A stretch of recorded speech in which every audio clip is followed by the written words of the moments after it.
నమస్కారం సిటీ వార్తలకు స్వాగతం. ముందుగా ముఖ్యాంశాలు. ఆధునీకరించిన రైల్వే స్టేషన్లను నూతన ఆర్ఓబి, ఆర్యుబిలను వర్చువల్ గా ప్రారంభించిన ప్రధాని మోడీ.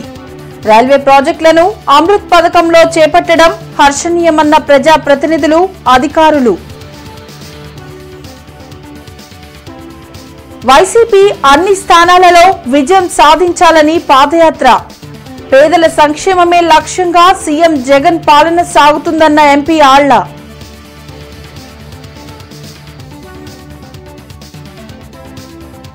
మార్చి 3న మేదరమెట్లలో సిద్ధం సభ. పోస్టర్ల ఆవిష్కరణ విజయవంతం చేయాలని నేతల పిలుపు.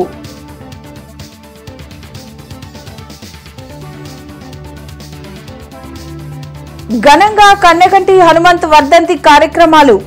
నివాళులర్పించిన నేతలు.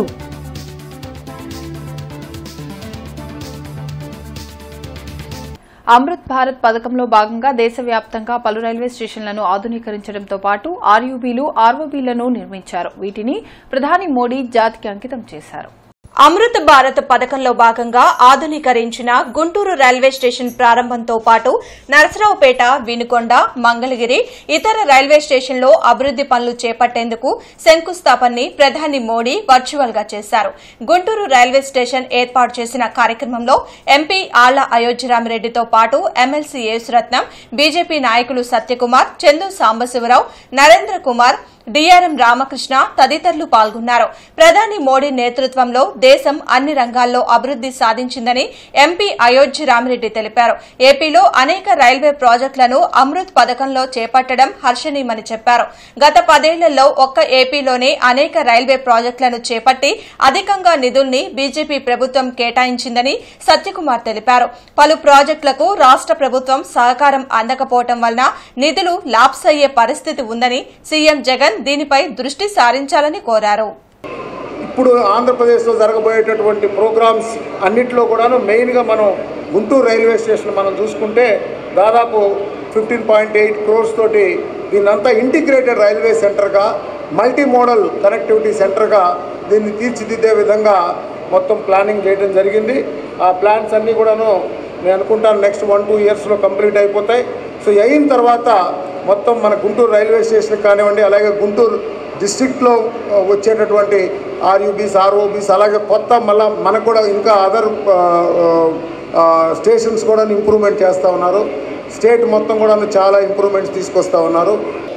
508 stations were already laid foundation stone last year in the August 2023 in the first phase, and today as a second phase we will be witnessing foundation stone for about 558 stations throughout the country. And in that Guntur division in Andhra Pradesh, about 13 stations, 14 stations actually are allotted for Andhra Pradesh as nominated as Amrit Bharat station scheme, and out of that 2 were already laid foundation stone last year. So today 11 stations in Andhra Pradesh are going to be laid foundation stone. In addition to that, there are రాష్ట్రం నుంచి కూడా అంతే సహకారం వస్తే ఆంధ్రప్రదేశ్ అభివృద్ధిని ఈ దేశంలో ఎవరు ఆపలేరని, రాబోయే రోజుల్లో ఏ రకంగా అయితే ఆల్ఫాబెటికల్ ఆర్డర్లో ఆంధ్రప్రదేశ్ మొదటి స్థానంలో ఉంటుందో అభివృద్ధిలో కూడా మొదటి స్థానంలో ఉండే అవకాశం ఉందని నేను తెలియజేసుకుంటూ ఈ సందర్భంగా ఇన్ని వేల కోట్ల ప్రాజెక్టులను ఆంధ్ర రాష్ట్రానికి మంజూరు చేసి ప్రారంభిస్తున్న ప్రధానమంత్రి గారి మరొక్కసారి ధన్యవాదాలు తెలియజేసుకుంటూ సెలవు తీసుకుంటాను. నమస్కారం. మార్చి 3న మేదరమెట్లలో జరిగే సిద్ధం సభను విజయవంతం చేయాలని మంత్రి విడుదల రజని వైసీపీ శ్రేణులను కోరారు. సిద్ధం పోస్టర్ను వైసీపీ నేతలతో కలిసి మంత్రి విడుదల రజని ఆవిష్కరించారు. పేదల సంక్షేమం కోసం అనేక పథకాలను ప్రవేశపెట్టి ఎలాంటి అవినీతి లేకుండా లబ్దిదారులకు అందించిన ఘనత సీఎం జగన్దని మంత్రి రజని తెలిపారు. రానున్న ఎన్నికల్లో మరలా వైసీపీని భారీ మెజారిటీతో గెలిపించాలని ప్రజలను కోరారు. పెద్ద ఎత్తున కూడా ఉన్నటువంటి మా నాయకులతో, కార్యకర్తలతో, అభిమానులతో చేపట్టినటువంటి ఈ సిద్ధం సభను పెద్ద ఎత్తున కూడా రాష్ట్ర వ్యాప్తంగా కూడా ఏ విధంగా ఈ 3 సభల్ని విజయవంతం చేసి ముఖ్యమంత్రి గారి పాలనకు, ముఖ్యమంత్రి గారి నాయకత్వానికి ప్రజలు ఏ విధంగా మద్దతు తెలిపారో మీ అందరూ కూడా చూశారు. మరి చివరి సభగా ఇది సిద్ధం సభ, అంటే 4వ సభ. ఇది మేదరమెట్లలో 3వ తారీఖున మధ్యాహ్నం 3 గంటలకు జరగబోతా ఉంది. దీనికి సంబంధించినటువంటి కార్యాచరణ కావచ్చు, దీనికి సంబంధించినటువంటి క్యాడర్ మీటింగ్స్ కావచ్చు, ఇవన్నీ కూడా ఎక్కడికక్కడ చేయడం జరుగుతుంది. అందులో భాగంగానే ఈరోజు గుంటూరు వెస్ట్లో ఈ కార్యక్రమాన్ని మనం చేస్తూ ఉన్నాము. కాబట్టి ఇక్కడ ఉన్నటువంటి ప్రతి ఒక్కరికి కూడా ఈ సిద్ధం సభకు సంబంధించి ప్రిపరేషన్స్, అలాగే ఇక్కడ ఉన్నటువంటి వెస్ట్ నియోజకవర్గ వైఎస్ఆర్ కాంగ్రెస్ పార్టీ నాయకులకు, కార్యకర్తలు, అభిమానులందరికీ కూడా ఈ సభను విజయవంతం చేయవలసిందిగా కోరుతూ, ప్రముఖ స్వాతంత్ర సమరయోధులు పుల్లరి ఉద్యమ నేత కన్నెగంటి హనుమంతు 102వ వర్ధంతి గుంటూరులో నిర్వహించారు. చుట్టుకుంట సెంటర్లోని కన్నెగంటి హనుమంతు విగ్రహానికి టీడీపీ నేత కన్నా లక్ష్మీనారాయణ, తాళ్ల వెంకటేష్ యాదవ్తో పాటు జనసేన నాయకులు నేరెళ్ల సురేష్ తదితరులు పుష్పాంజలి ఘటించి నివాళులర్పించారు. బ్రిటిషర్లకు వ్యతిరేకంగా ఉద్యమాన్ని నిర్వహించిన కన్నెగంటి హనుమంతు ఆశయాలను ముందుకు తీసుకెళ్లాల్సిన అవసరం ఉందని కన్నా తెలిపారు. పుల్లరి ఉద్యమ నేత, బ్రిటిషర్స్ గుండెల్లో నిద్రపోయినటువంటి కన్నెగంటి హనుమంతు 102వ వర్ధంతి సందర్భంగా వారికి ఘనమైనటువంటి నివాళులు అర్పిస్తూ, వారు చేసినటువంటి త్యాగ వారు లాంటివి ఎంతోమంది చేసినటువంటి త్యాగ ఫలితమై ఈ రోజున మనం ఈ స్వాతంత్రం, ప్రజాస్వామ్యం అనుభవిస్తూ ఉన్నాం.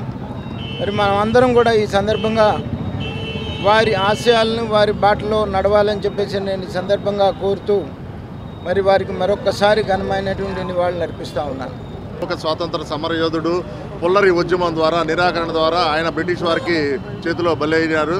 1870 సంవత్సరం పల్నాడు జిల్లా దుర్గి మండలంలో ఆయన జన్మించారు. అహింసో పరమో ధర్మ అని గాంధీ గారి ఉద్యమం ద్వారా ఆయన ప్రముఖుడయ్యాడు. ఈరోజు ఆయన వర్ధంతి సందర్భంగా గండని అర్పించడం వచ్చాం. ఆయన తీసుకున్నటువంటి పుల్లరి ఉద్యమం అనేది ఒక ఆంధ్రప్రదేశ్లోనే కాకుండా తెలంగాణ, మద్రాసులో కూడా ఆయన ప్రతి ఒక్కరికి కూడా సుప్రసిద్ధుడైనటువంటి వ్యక్తి. బ్రిటిష్ వారిని విసిరించి వారి గుండెల్లో నిద్రపోయినటువంటి బడుగు బలహీన వర్గాల స్వతంత్ర సమరయోధుడు కన్నెగంటి హనుమంతు గారని చెప్పేసి తెలియజేస్తూ, తన శాఖపై పూర్తి అవగాహన లేని మంత్రి అంబటి రాంబాబుకు టీడీపీ, జనసేన కూటమి గురించి మాట్లాడే అర్హత లేదని జనసేన జిల్లా అధ్యక్షులు గాదె వెంకటేశ్వరరావు అన్నారు. జిల్లా పార్టీ కార్యాలయంలో గాదె వెంకటేశ్వరరావు మీడియాతో మాట్లాడారు. మంత్రి అంబటి ఇష్టం వచ్చినట్లు మాట్లాడితే తగిన బుద్ధి చెప్తామని హెచ్చరించారు. సత్తెనపల్లి నియోజకవర్గంలో గ్రావెల్, మట్టి మాఫియా చేసుకోవడానికే అంబటికి మంత్రి పదవి ఇచ్చారని విమర్శించారు. ఇతర పార్టీల గురించి కాకుండా మీ పార్టీ సంగతి ఏంటో మంత్రి రోజా చూసుకుంటే బాగుంటుందని ఎద్దేవా చేశారు. పొత్తు పెట్టుకున్న తర్వాత ఏ పార్టీ ఎన్ని సీట్లు నీకేం సంబంధం, నువ్వేవుడు మాట్లాడతానికి? అది భాగస్వామ్యంగా ఉన్నటువంటి పార్టీల యొక్క ఇష్టాయిష్టాలకు సంబంధించింది. అది నీకు చెప్పే మేము పొత్తు పెట్టుకోలేదు కదా, నీ కోరిక ప్రకారం పొత్తు పెట్టుకోలేదు కదా, నీ కోరిక ప్రకారం విడిపోవట్లేదు కదా, నీకు సంబంధించిన విషయం కాదు కదా అసలు ఇది. మీరు పెద్ద ఎత్తున మా మేనిఫెస్టోని మేము భగవద్గీత అనుకున్న దాన్ని 99 చేసామని చెప్తాను. ఇంక నీకు భయం ఎందుకు? నీకు భయం పడాల్సిన అవసరం లేదు కదా. ఒక మంత్రి హోదాలో ఉన్నాను అనే విషయం కూడా మర్చిపోయి ఈ అంబటి రాంబాబు అనే వ్యక్తి తనకిచ్చిన టాస్క్ ఏంటంటే, జగన్మోహన్ రెడ్డి గారు మీరు పవన్ కళ్యాణ్ గారు ఎప్పుడు బయటకు వస్తాడో ఆ రోజున మీరు చూస్తూ కూర్చోండి, ఆయన ఏం చేస్తున్నాడో మీరు సాయంత్రంకి వెళ్ళి మాట్లాడండి అని చెప్పేసి అతను ఒక అతను వదిలారు రాష్ట్రం మీద. ఈ సవటలు వచ్చి పొద్దున్న కూర్చుని మాట్లాడే మాటలకి మేము ఎక్కడా కూడా ఇదవుతారనుకుంటున్నాం. ఇది కాము. మేము మా ధ్యేయము, మా ఆలోచన, మా స్వార్థము ఈ రాష్ట్రాన్ని అభివృద్ధి చేసుకోవాలి, ఈ రాష్ట్రంలో ఉన్నటువంటి యువతకి మంచి భవిష్యత్తు కల్పించాలనేదే.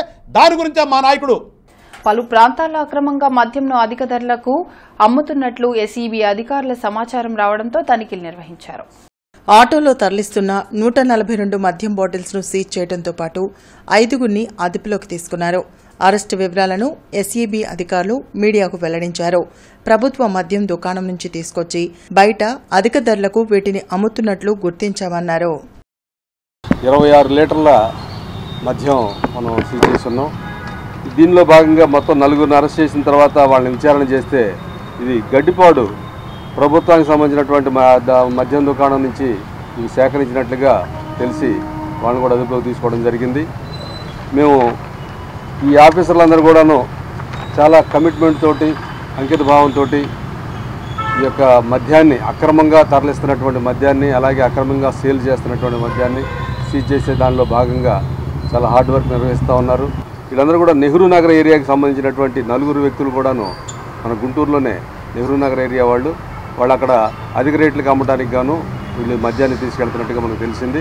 ఇందులో ఈ యొక్క గవర్నమెంట్ అవుట్లెట్ ఏదైతే ఉందో అక్కడి నుంచి కూడాను ఒక వ్యక్తి మరి తన వీళ్ళతో పొల్యూడ్ అయ్యి వాళ్ళకి సప్లై చేసినందుకు గాను వారి మీద కూడా చర్యలు తీసుకోవడానికి మేము అన్ని ఏర్పాట్లు చేస్తున్నాం.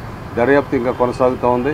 ఇంకా ఏదన్నా ఇందులో ఏమన్నా ఇన్వాల్వ్మెంట్ ఎవరైనా ఉన్నా కూడాను మనందరం కూడా ఇన్వాల్వ్ చేసి కఠినమైన చర్యలు తీసుకుంటామని చెప్పి మూలంగా తెలియజేస్తా ఉన్నాం. Thank you. మేనిఫెస్టోలో ఇచ్చిన ప్రతి హామీని అమలు చేసిన ఘనత ముఖ్యమంత్రి వైఎస్ జగన్మోహన్ రెడ్డిదేనని ఎంపీ ఆళ్ల అయోధ్య రామిరెడ్డి అన్నారు.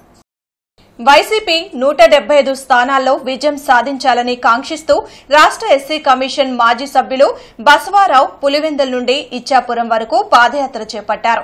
ఈ యాత్ర గుంటూరుకు చేరుకున్న సందర్భంగా వైసీపీ శ్రేణులు ఆయనకు ఘన స్వాగతం పలికాయి.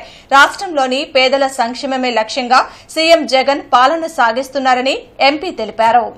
జగన్ గారి ముఖ్య ఉద్దేశం ఏంటంటే ఎక్కడ కూడా సమాజంలో తక్కువగా అణగారినటువంటి ఇబ్బందుల్లో ఉన్నటువంటి వాళ్ళకి పైకి తీసుకురావాలి, వాళ్ళందరినీ ఆ ఇబ్బందుల నుంచి తొలగించి వాళ్ళకి ఈ యొక్క ప్రహసనంలో వాళ్ళని ముందు తీసుకురావాలనేటటువంటి ఏదైతే ఆయన గోల్ ఉందో ఆ గోల్ని ప్రతి ఒక్కళ్ళం కూడాను మనం ఇంకా ఎక్కువగా దీన్ని అంతా ప్రజల్లోకి తీసుకెళ్ళి ఇంతకుముందు 175కి 151 మనం గెలిచాం. ఇప్పుడు 175కి 175 గెలవాలి అని చెప్పే విధంగా ఈరోజు ఈ యాత్ర కొనసాగుతూ ఉంది. చాలా అంటే దీనికి చాలా త్యాగం చేయాలి, చాలా సహనం ఉండాలి. మేమందరం కూడా వారికి పూర్తి మద్దతునిస్తూ మా యొక్క ఆశీస్సులు శుభాశీస్సులు తప్పకుండా బసవయ్య గారికి ఉంటాయని, ఈ యాత్ర విజయవంతం కావాలని, ఈ యాత్ర ద్వారా యావత్ రాష్ట్ర ప్రజలందరూ కూడా చైతన్యవంతులు అవ్వాలని, మరలా వచ్చే ఎన్నికల్లో జగన్మోహన్ రెడ్డి గారు ముఖ్యమంత్రి అయి 175 స్థానాలు గెలుచుకోవాలని చెప్పేసి ఇందులో భాగంగా బసవయ్య గారు చేస్తున్నటువంటి కృషికి మరొకసారి అయోధ్య రామిరెడ్డి గారు మేము అందరం కూడా బసవయ్య గారికి పూర్తి మద్దతుని ప్రకటిస్తున్నాం. ఇంకా తూర్పు నియోజకవర్గ పార్టీ కార్యాలయంలో ఏర్పాటు చేసిన విలేకరుల సమావేశంలో my first vote for CNB poster ని తూర్పు టీడీపీ ఇన్ఛార్జ్ మొహమ్మద్ నసీర్ ఆవిష్కరించారు. ఈ కార్యక్రమంలో టీడీపీ నాయకులు, యువత, విద్యార్థులు పాల్గొన్నారు. ఈ సందర్భంగా నసీర్ అహ్మద్ మాట్లాడుతూ రాష్ట్ర భవిష్యత్తును కాపాడే అవకాశం యువతకు వచ్చిందని, 18 సంవత్సరాలు నిండిన ప్రతి ఒక్కరూ నూతన ఓట్లను నమోదు చేసుకుని రాష్ట్రాభివృద్ధిలో భాగస్వామ్యం అవ్వాలని, నూతనంగా ఓట్లు వచ్చిన వారు తమ ఓటును ఎలా ఉపయోగించుకోవాలి అనే దానిపై తెలుగుదేశం పార్టీ తరపున వివరించడం జరుగుతుందని తెలిపారు. అలాగే ప్రతి ఒక్క యువ ఓటరు తమ ఓటును ఎవరికి వేస్తే ఉపయోగంగా ఉంటుందో తెలుసుకుని ఆ విధంగా my first vote for CBN కార్యక్రమాన్ని తెలుగుదేశం పార్టీ చేపట్టిందని, రాష్ట్రాభివృద్ధి కోసం, యువతకి ఉద్యోగాల కోసం, సంక్షేమాన్ని, మెరుగైన విద్యా విధానాల కోసం, పరిశ్రమల కోసం, మెరుగైన వైద్య చికిత్స కోసం, రాజధాని కోసం ఈసారి యువత తప్పనిసరిగా చంద్రబాబుకి తమ ఓటును వేసి తమ భవిష్యత్తుకు పునాదులు వేసుకోవాలని తెలిపారు. రేపు 29వ తారీఖు నుండి మై ఫస్ట్ ఓట్ సిబిఎన్ కార్యక్రమానికి సంబంధించి ఒక బహిరంగ సభను ఏర్పాటు చేసుకుంటాం. వందలాది యువతీ యువకులతో ఇంటరాక్షన్ ప్రోగ్రాం పెట్టుకొని ఎందుకు చంద్రబాబు నాయుడు గారికి ఓటేయాలి, ముఖ్యంగా రాష్ట్రంలో ఈరోజు జగన్మోహన్ రెడ్డి గారు అధికారం చేపట్టిన తర్వాత ఒక ప్రతిపక్ష నాయకుడిగా ఉన్నప్పుడు ఆయన చెప్పినటువంటి ఏ ఒక్క వాగ్దానాన్ని, ముఖ్యంగా యువతీ యువకుల్ని పూర్తిగా మోసం చేసినటువంటి పరిస్థితి. డిఎస్ ప్రతి సంవత్సరం జాబ్ క్యాలెండర్ విడుదల చేస్తానని చెప్పి మాట చెప్పినటువంటి ముఖ్యమంత్రి గారు ఈ రోజు వరకు ఎక్కడ కూడా జాబ్ క్యాలెండర్ విడుదల చేయలేదు. అంతేకాకుండా ప్రతి డిఎస్సి పేరుతో 2,30,000 మందికి ప్రతి సంవత్సరం ఉద్యోగాలు ఇస్తామని చెప్పినటువంటి ఈ పెద్ద మనిషి ఏ ఒక్కరికి కూడా ఉద్యోగం కల్పించినటువంటి పరిస్థితులు. రాష్ట్రంలో మహిళలు అనేక రకాలుగా ఇబ్బందులు పడతా ఉన్నారు. వాళ్ళ మీద అఘాయిత్యాలు, అత్యాచారాలు జరుగుతూ ఉన్నాయి. దిశా చట్టం పెట్టి వాళ్ళని ఆదుకుంటానని చెప్పినటువంటి ముఖ్యమంత్రి గారు ఎక్కడ కూడా మహిళలను రక్షణ కల్పించడంలో పూర్తిగా విఫలమైనటువంటి పరిస్థితులు. మార్చి 3న మేదరమెట్లో జరిగే సిద్ధం సభను విజయవంతం చేయాలని ఎమ్మెల్యే ముస్తఫా, తూర్పు నియోజకవర్గ సమన్వయకర్త నూరి ఫాతిమా పిలుపునిచ్చారు. ఈ మేరకు ఎమ్మెల్యే కార్యాలయంలో సిద్ధం సభ పోస్టర్లను ఆవిష్కరించారు. చివరి సిద్ధం సభ కావడంతో పార్టీ శ్రేణులు, అభిమానులు, ప్రజలు భారీగా తరలిరావాలని వారు కోరారు. రానున్న ఎన్నికల్లో వైసీపీ గెలిపే లక్ష్యంగా ప్రతి ఒక్కరూ పనిచేయాలని తెలిపారు. పేద ప్రజల సంక్షేమం కోసం సీఎం జగన్ నిరంతరం పాటుపడుతున్నారని చెప్పారు. గతంలో వైఎస్ రాజశేఖర రెడ్డి గారు ఏ విధంగా పరిపాలించారో దానికన్నా మిన్నగా ప్రయత్నాలు చేస్తూ మరి రాబోయే కాలంలో ఈ రాష్ట్రంలో పేదరికం ఉండకూడదు, ఒక మార్పు కావాలి అనే ఉద్దేశంతో ఆయన చేస్తూ రాబోయే తరానికి పునాదులు వేస్తూ ముందుకు వెళ్తున్న ముఖ్యమంత్రి గారికి నా అభినందన తెలియజేస్తూ, అందుకనే ప్రజలందరూ కూడా రాబోయే కాలంలో మన ముఖ్యమంత్రి జగన్మోహన్ గారిని మరి ముఖ్యమంత్రి చేయవలసిందిగా ప్రతి ఒక్కరిని కోరుకుంటూ, అసలు అంతమందిలో జగన్మోహన్ రెడ్డి గారు మన ప్రణాళికలు మనం ఎలా వెళ్ళాలి, మనం ఎలా సిద్ధంగా ఉండాలి, ఎందుకనంటే ఎంతోమంది పొత్తులు పెట్టుకొని వస్తున్నారు. వాళ్ళ భయం ఏంటి అనంటే జగన్మోహన్ రెడ్డి గారు ఖచ్చితంగా రానున్న రోజుల్లో 2024లో మళ్ళీ సీఎం అవుతారు అని చెప్పి మళ్ళీ భూస్థాపితం అయిపోయింది మా పార్టీలు, లేకపోతే అసలు పార్టీలు మనం కనిపించమని చెప్పి వాళ్ళకు ఒక భయం పట్టుకుంది. కాబట్టే వాళ్ళందరూ పొత్తులు పెట్టుకొని వస్తున్నారు. వ్యాపారం చేసే ప్రతి ఒక్కరూ తప్పనిసరిగా లేబర్ లైసెన్స్ తీసుకుని ఉండాలని ఛాంబర్ ఆఫ్ కామర్స్ అధ్యక్షులు ఆతుకూరి ఆంజనేయులు తెలిపారు. ఛాంబర్ ఆఫ్ కామర్స్ కార్యాలయంలో ఆతుకూరి ఆంజనేయులు మీడియాతో మాట్లాడారు. ఫిబ్రవరి 29లోపు ఆన్లైన్లో లేబర్ లైసెన్స్ సర్టిఫికెట్ తీసుకోవాలన్నారు. కార్మిక శాఖ అధికారులు తనిఖీ చేస్తే సర్టిఫికెట్ లేని వారికి భారీగా ఫైన్లు వేస్తారని చెప్పారు. కానీ సైబర్ లైన్ పేరుతోటి నెలకు 100 రూపాయల చొప్పున ప్రతి బిల్లు ఇవ్వాలి అంటే అది సాధ్యపడే పని కాదు. టెలిఫోన్ అన్నా, సెంట్రల్ డిపార్ట్మెంట్ రైల్వేలన్నా, మరి ఏదన్నా సరే ఏమంటామంటే బీద వాళ్ళకి కావాల్సినటువంటి తక్కువ రేటుకి ఇచ్చి వినియోగించుకున్న పరిస్థితి చూసే పరిస్థితి ఉంటుంది. కానీ సైబర్ పేరుతోటి మీరు నెలకు 100 రూపాయల చొప్పున పెంచేస్తే చిన్న ఇంటి ఓనర్స్ కానీ, ఇంటి వాళ్ళు కానీ, లేకపోతే వ్యాపార సంస్థలు కానీ ఇబ్బంది పడే పరిస్థితి ఉంటుంది. కాబట్టి సైబర్ పేరుతో ఎక్కువ కాంట్రాక్ట్ ఇచ్చి నెలకు 100 రూపాయలు చొప్పున ఎక్కువ తీసుకునే పరిస్థితిని మేము ఖండిస్తున్నాం. అదే కాకుండా ఇంకోటి ఏంటంటే ఒకరి సైబర్ ఫోన్ అక్కర్లేదా, ల్యాండ్ లైన్ మాకు కావాలి అంటే అది ఉంటే పరిస్థితి అది తీసేస్తారంట. అంటే చేరితేనే ఉంటారు, లేకపోతే తీసేస్తారు. కలెక్టరేట్లో నిర్వహించిన స్పందన కార్యక్రమానికి జిల్లా నలుమూల నుండి బాధితులు తరలివచ్చారు. జేసీ రాజకుమారితో పాటు ఇతర ఉన్నతాధికారులు బాధితుల నుండి ఫిర్యాదులు స్వీకరించారు. గిరిజన సంక్షేమ శాఖలో అవినీతికి అధికారులు పాల్పడుతున్నా ఎలాంటి చర్యలు తీసుకోవడం లేదని గిరిజన విద్యార్థి సేవా రాష్ట్ర అధ్యక్షుడు పాండు నాయక్ ఆరోపించారు. మహిళా ప్రాంగణంలోని గిరిజన పాఠశాలలో బియ్యం పక్కదారి పట్టిస్తున్న వార్డెన్ను వెంటనే విధుల నుంచి రిమూవ్ చేయాలని డిమాండ్ చేశారు. రీసెంట్గా ఒక వారం క్రితం కూడా మీడియా ప్రకంగా కానీ, పత్రికా ప్రకారంగా కానీ అన్ని కంప్లైంట్లు రాసి ఎన్నిసార్లు కలెక్టర్ గారి దృష్టికి తీసుకొచ్చినా ఆమె మీద ఎలాంటి చర్యలు తీసుకోకపోవడం చాలా సిగ్గుమాలిన చర్య. పిల్లల భవిష్యత్తును దృష్టిలో ఉంచుకొని రాష్ట్ర ప్రభుత్వము ఈ అవినీతికి పాల్పడుతున్నటువంటి హెచ్డబ్ల్యూ రమాదేవి మీద రిమూవ్ ఆఫ్ సర్వీస్ను చేయాలని చెప్పేసి విద్యార్థి సంఘాలుగా మేము డిమాండ్ చేస్తూ ఉన్నాము. గిరిజన శాఖలో ఒక నిరంతరమైన అధికారి లేకపోవడం వలన, ఒక గ్రూప్ 1 ఆఫీసర్ లేకపోవడం వలన కింద స్థాయి అధికారుల యొక్క అవినీతి కార్యక్రమాలు చాలా జరుగుతూ ఉన్నాయి. ఒక అధికారి మీద కూడాను ఈనాటికి కూడా చర్యలు తీసుకోవడం వల్ల మరి మొన్న మహిళా ప్రాంగణం, బాలికల కళాశాలలో పట్టపగలే మరి విద్యార్థులకు చెందాల్సినటువంటి ప్రభుత్వ బియ్యాన్ని బ్లాక్ మార్కెట్కు అమ్ముకుంటున్నప్పుడు వివిధ పత్రికల్లో ప్రకటనలో వచ్చినప్పుడు కూడాను ఎంక్వైరీ చేసినా కానీ, నిజ నిర్ధారణలు తెలిసినా కానీ ఈనాటి వరకు కూడాను వారి మీద ఎలాంటి చర్యలు తీసుకోలేదు. అర్బన్ పార్టీ కార్యాలయంలో ఈ రోజు కన్నగంటి హనుమంత్ 102వ వర్ధంతి వేడుకలను ఘనంగా నిర్వహించారు. కన్నగంటి హనుమంత్ చిత్రపటానికి గుంటూరు నగర అధ్యక్షుడు డేగల ప్రభాకర్ పూలమాలలు వేసి నివాళులర్పించారు. ఈ సందర్భంగా డేగల ప్రభాకర్ మాట్లాడుతూ పోరాట యోధుడు కన్నెగంటి హనుమంతు అని కొనియాడారు. బ్రిటిష్ వారితో పోరాడి పుల్లరి ఉద్యమ నేతగా ఎదిగారని అన్నారు. ప్రాణాలు సైతం లెక్క చేయకుండా పుల్లరి ఉద్యమం ద్వారా బ్రిటిష్ పాలకులను గడగడలాడించిన వ్యక్తి కన్నెగంటి అని కొనియాడారు. ఆయన ఆశయాలను స్ఫూర్తిగా తీసుకుని ప్రతి ఒక్కరూ పాటుపడాలని పేర్కొన్నారు. నేటి యువత ఆయన్ను ఆదర్శంగా తీసుకోవాలన్నారు. కార్యక్రమంలో సౌపాటి రత్నం, తాడివాక సుబ్బారావు, ఎర్రగోపు నాగేశ్వరరావు, షేక్ బాజీ తదితరులు పాల్గొన్నారు.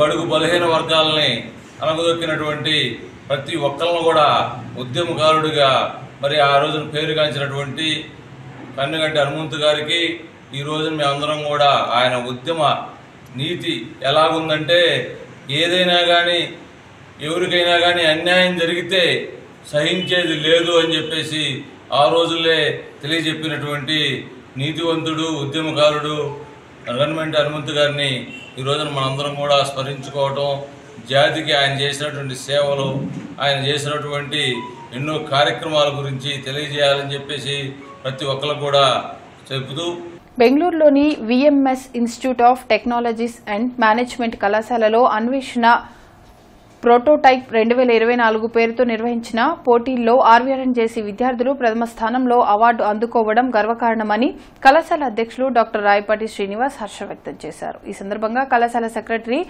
రాయపాటి గోపాలకృష్ణ బహుమతి అందుకున్న విద్యార్థులను మరియు పర్యవేక్షకులుగా ఉన్న కళాశాల అధ్యాపక బృందం డాక్టర్ కె శోభ, డాక్టర్ జి కవితను అభినందించి దుస్సాలువాతో సత్కరించారు.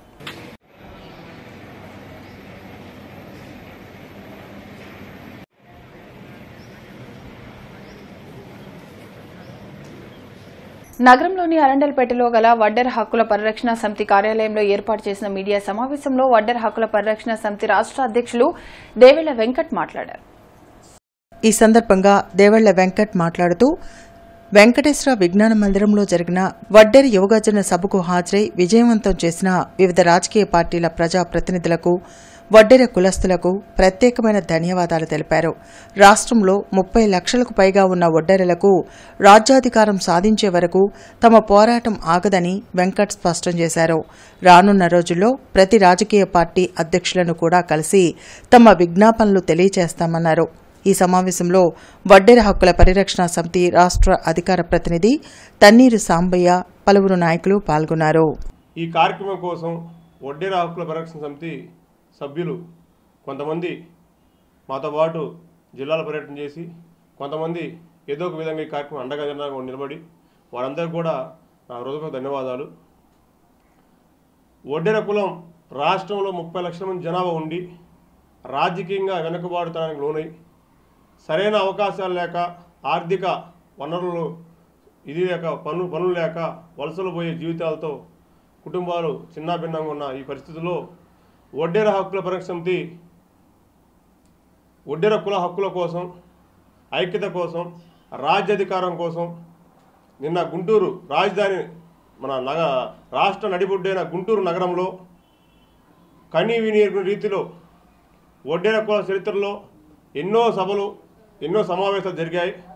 ఖచ్చితంగా నిన్న జరిగిన ఈ వడ్డెర యువగర్జన చరిత్రలో నిలిచిపోయే విధంగా ఆ కార్యక్రమం జరగడం నిజంగా మా కమిటీ వారికి ఒక నూతన ఉత్తేజం ఇచ్చింది. పశ్చిమ నియోజకవర్గంలో ఈ రోజు బంజారా కాలనీలో అహల్య ట్రస్ట్ డైరెక్టర్ డాక్టర్ శనక్కాయల రాజకుమారి పర్యటించారు. ఈ సందర్భంగా అక్కడ ఉన్న స్థానిక సమస్యలను అడిగి తెలుసుకున్నారు. చాలా మంది పిల్లలు చదువులు చాలా తక్కువగా అనిపిస్తున్నాయి. ఇక్కడ చదువుల ఫెసిలిటీస్ కొంచెం మంచిగా అప్గ్రేడ్ చేయాలి. ఇక్కడ చాలామంది యంగ్స్టర్స్ ఉన్నారు, వాళ్ళకి ఉద్యోగాలు కల్పించాలి. ఈ ఉద్యోగాలు గవర్నమెంట్ తరపున చాలామంది ఎగ్జామ్స్ రాశారు కానీ వాళ్ళకి ఇంకా ఉద్యోగాలు ఏమీ రాలేదు వాళ్ళకి. ఇంకా ఇక్కడ ఒక కమ్యూనిటీ హాల్ కూడా వీళ్ళకి ఒక సెలబ్రేషన్ చేసుకోవాలి అంటే ఒక కమ్యూనిటీ హాల్ కూడా గవర్నమెంట్ తరపున కట్టివ్వాలి. ఇంకోటి వీళ్ళకి ఒక గుడి కూడా కట్టివ్వాలి. ఇవన్నీ వీళ్ళకి సదుపాయాలు ఇస్తే వీళ్ళు ఇక్కడ సంతోషంగా ఉంటారు. ఇక్కడ తాడేపల్లి ఏసీసీ సిమెంట్ కంపెనీ కార్మికులు తమకు న్యాయం చేయాలంటూ కలెక్టరేట్ వద్ద నిరసన తెలిపారు. 1993లో అక్రమంగా లాకౌట్ చేసిన ఏసీసీ సిమెంట్ కంపెనీ భూములను అమ్మి తమకు రావాల్సిన నష్టపరిహారం చెల్లించాలని కార్మిక సంఘ నాయకులు డిమాండ్ చేశారు. లాకౌట్ అక్రమమని హైకోర్టు ఆర్డర్ ఉన్నా ప్రభుత్వాలు తమను పట్టించుకోవడం లేదని ఆవేదన వ్యక్తం చేశారు. 2015లో ట్రిబ్యునల్ కోర్టు 42,93,69,817 రూపాయలు ఏమని ఆర్డర్ ఇచ్చింది. భూములమ్మి ఇంతవరకు ఆ సమస్య పరిష్కారం కాలేదు. 170 మంది కార్మికులు చనిపోయారు. 336 మందికి 170 మంది పోతే కనీసం 150 మంది కూడా లెక్కకు రావట్లేదు. ఆ కుటుంబాలు ఒకప్పుడు ఏజ్ బోర్డు జీతాలంటే సెంట్రల్ గవర్నమెంట్ జీతాలు ప్రభుత్వం నిర్లక్ష్యం వల్లే ఇది మాకు ఇప్పలేకపోయారు. కాబట్టి ఎన్నే ప్రభుత్వం నిర్లక్ష్యాన్ని వహించకుండా వెంటనే మా సంస్థ కలెక్టర్ వాళ్ళు పిలిపించి మాట్లాడి మా సమస్య పరిష్కారం చేస్తారని తెలియజేస్తూ సెలవు తీసుకుంటున్నారు. జిల్లా పోలీస్ కార్యాలయంలో ప్రతి సోమవారం జరిగే స్పందన కార్యక్రమంలో బాధితులు పాల్గొని తమ సమస్యలను పరిష్కరించవలసిందిగా పోలీసు ఉన్నతాధికారులను కోరారు. జిల్లా ఎస్పీ తుషార్ డూడీతో పాటు ఇతర ఉన్నతాధికారులు బాధితుల నుంచి ఫిర్యాదులు స్వీకరించారు. ఆయా సమస్యల పరిష్కారంకు తగు చర్యలు తీసుకోవాలని సంబంధిత పోలీస్ స్టేషన్ అధికారులను ఆదేశించారు. పల్స్ పోలియో కార్యక్రమంపై జేసీ రాజకుమారి అధ్యక్షతన జిల్లా టాస్క్ ఫోర్స్ సమావేశం జరిగింది. ఈ సందర్భంగా మాట్లాడుతూ 5 సంవత్సరాల లోపు పిల్లలందరికీ మార్చి 3వ తేదీన పల్స్ పోలియో చుక్కలు 100% వేసే కార్యక్రమాన్ని విజయవంతం చేయాలని అధికారులను కోరారు. ఈ సందర్భంగా జేసీ రాజకుమారి మాట్లాడుతూ 5 సంవత్సరాల వయసు గల పిల్లలందరికీ మార్చి 3వ తేదీన పల్స్ పోలియో చుక్కలు 100% వేసే కార్యక్రమాన్ని విజయవంతం చేయాలని అధికారులను కోరారు. మార్చి 3వ తేదీన పోలియో చుక్కలు వేయించుకొని పిల్లలను గుర్తించి ఇంటింటికి వెళ్లి మరుసటి రోజు నుండి వేయడం జరుగుతుందని తెలిపారు. అనంతరం పల్స్ పోలియోపై అవగాహన కల్పించేందుకు రూపొందించిన ప్రచార పోస్టర్లను ఆవిష్కరించారు. ఈ కార్యక్రమంలో DRO Peddi Roja, deputy collector Swathi, RDO P Srikar తదితరులు పాల్గొన్నారు. హిందూ కళాశాల ఎన్ఎస్ఎస్ విభాగం ఆధ్వర్యంలో గత 4 రోజులుగా జరుగుతున్న స్పెషల్ క్యాంపులో భాగంగా గుంటూరు రూరల్ మండలంలోని లక్ష్మీనరసింహపురంలో స్వచ్ఛ భారత్ కార్యక్రమం నిర్వహించారు. ఆచార్య నాగార్జున విశ్వవిద్యాలయం కోఆర్డినేటర్ డాక్టర్ రవిశంకర్ రెడ్డి ఈ స్పెషల్ క్యాంపును సందర్శించారు. ఈ సందర్భంగా ఆయన మాట్లాడుతూ ఇటువంటి స్పెషల్ క్యాంపుల్లో పాల్గొనడం ద్వారా గ్రామాల్లో ఉన్న సమస్యల పట్ల, ప్రజల పట్ల విద్యార్థులు అవగాహనను పెంచుకోవాలని, ఇది వారికి ఎంతో ఉపకరిస్తుందని, అలాగే చక్కటి క్రమశిక్షణతో మంచి నడవడిక కూడా ఇటువంటి క్యాంపుల ద్వారా విద్యార్థులు తెలుసుకోవచ్చని అన్నారు. స్వచ్ఛ భారత్ కార్యక్రమం, మొక్కలు నాటే కార్యక్రమం, ప్రజలకు ప్లాస్టిక్ పట్ల అవగాహన కలిగే కార్యక్రమాలను, అలాగే గ్రామాల్లోని వీధులను శుభ్రపరిచే కార్యక్రమాన్ని విద్యార్థులు చక్కగా నిర్వహించాలని ఆయన వివరించారు. ఈ కార్యక్రమంలో విద్యార్థి కోఆర్డినేటర్ సుశాంత్, నీరజ్, తనుశ్రీ, వాత్సల్య, అనిత మరియు ఎన్ఎస్ఎస్ వాలంటీర్లు పాల్గొన్నారు. రాష్ట్ర ప్రధాన ఎన్నికల అధికారి ఆదేశాల మేరకు మాసాంత తనిఖీల్లో భాగంగా జిల్లా collector M Venugopal Reddy, additional chief electoral అధికారి ఎం హరేంద్ర ప్రసాద్ తో కలిసి ఈవీఎంలు భద్రపరిచే గదిని తనిఖీ చేశారు. ఈ సందర్భంగా కలెక్టర్ మాట్లాడుతూ ఈవీఎంల భద్రత విషయంలో రాజీ పడకుండా అవసరమైన అన్ని చర్యలు పకడ్బందీగా తీసుకోవాలని అధికారులను ఆదేశించారు. కార్యక్రమంలో అన్ని శాఖల అధికారులు పాల్గొన్నారు. కమిషనర్ కీర్తి తూర్పు పశ్చిమ నియోజకవర్గాల్లోని పోలింగ్ కేంద్రాల్లో అధికారులతో కలిసి పరిశీలించి మౌలిక వసతుల ఏర్పాట్లపై ఆదేశాలు జారీ చేశారు. ఈ సందర్భంగా కమిషనర్ మాట్లాడుతూ ప్రతి పోలింగ్ కేంద్రాల్లో వృద్ధులకు, వికలాంగులకు వీలుగా ర్యాంపులు, విద్యుత్, త్రాగునీటి సరఫరా వంటి కనీస మౌలిక వసతుల కల్పనకు అధిక ప్రాధాన్యత ఇవ్వాలని ఆదేశించారు. అనంతరం మంగళదాస్ నగర్ మున్సిపల్ స్కూల్లో విద్యార్థులతో కలిసి కమిషనర్ మాట్లాడుతూ విద్యార్థులు కష్టపడి చదువుకోవాలని సూచించారు. పెదకూరుపాడు నియోజకవర్గంలో గతంలో ఎన్నడూ లేని విధంగా రోడ్లు పూర్తి చేస్తున్నామని ఎమ్మెల్యే నంబూరు శంకర్రావు అన్నారు. క్రోసూరు మండలం తాళ్లూరులో 6.30 కోట్లతో పీఎంజీఎస్వై నిధులతో నిర్మిస్తున్న తారు రోడ్డు పనులకు శంకుస్థాపన చేశారు. ఈ సందర్భంగా ఎమ్మెల్యే నంబూరు శంకర్రావు మాట్లాడుతూ రోడ్డు నిర్మాణంతో 88 తాళ్లూరు, అనంతవరం, ఉయ్యందన, మిట్టపాలెం, పెదపాలెం గ్రామాలకు రవాణా సమస్య తీరుతుందన్నారు. 9 కిలోమీటర్ల మేర నిర్మిస్తున్న రోడ్డుతో రైతులకు ఎంతో మేలు జరుగుతుందన్నారు. గత ప్రభుత్వాలకు కనీసం రోడ్లు వేయాలన్న ఆలోచన కూడా రాలేదని, కానీ తాము నియోజకవర్గంలో దాదాపు అన్ని రోడ్లు పూర్తి చేశామన్నారు. గత ప్రభుత్వంలో రోడ్ల దుస్థితికి, తమ ప్రభుత్వంలో రోడ్ల పరిస్థితికి తేడా ప్రజలు గమనించాలన్నారు. వారం రోజుల్లో నియోజకవర్గంలో 16 కోట్ల విలువైన రోడ్ల పనులు ప్రారంభించామన్నారు. 2 నెలల్లో వీటిని పూర్తి చేసి ప్రజలకు అందిస్తామన్నారు. కొత్తపాలెం రోడ్డు ఇప్పటికే పూర్తి చేశామని, మాదిపాడు, పులిచెంతల డ్యాం వరకు రోడ్డు పనులు శరవేగంగా జరుగుతున్నాయని తెలిపారు. ప్రజల కష్టాలను పట్టించుకొని గత ప్రభుత్వ పనితీరును, తమ ప్రభుత్వ పనితీరును గమనించి మంచి చేస్తున్న వారికి అండగా నిలవాలని కోరారు. వార్తలు ముగించే ముందు ముఖ్యాంశాలు మరోసారి. ఆధునీకరించిన రైల్వే స్టేషన్లను, నూతన ఆర్ఓబీ, ఆర్యూబీలను వర్చువల్ గా ప్రారంభించిన ప్రధాని మోడీ. రైల్వే ప్రాజెక్టులను అమృత్ పథకంలో చేపట్టడం హర్షణీయమన్న ప్రజా ప్రతినిధులు, అధికారులు. వైసీపీ అన్ని స్థానాలలో విజయం సాధించాలని పాదయాత్ర. పేదల సంక్షేమమే లక్ష్యంగా సీఎం జగన్ పాలన సాగుతుందన్న ఎంపీ ఆళ్ల.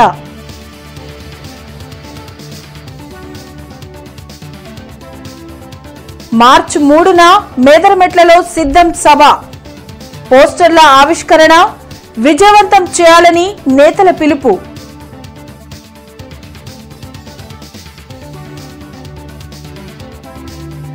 ఘనంగా కన్నెగంటి హనుమంత్ వర్ధంతి కార్యక్రమాలు, నివాళులర్పించిన నేతలు.